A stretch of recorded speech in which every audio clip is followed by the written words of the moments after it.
Let's cancel a private server subscription in Roblox Mobile. Now, open up the Roblox app on your iPhone or Android, works the exact same.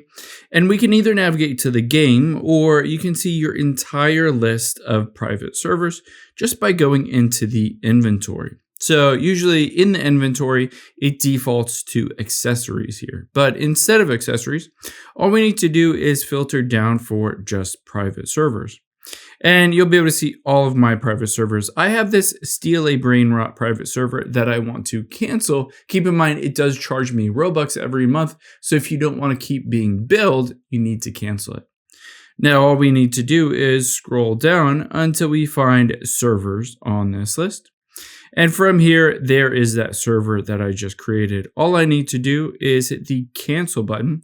And it says if you cancel your private subscription, you can still access it until February. I'm going to hit cancel.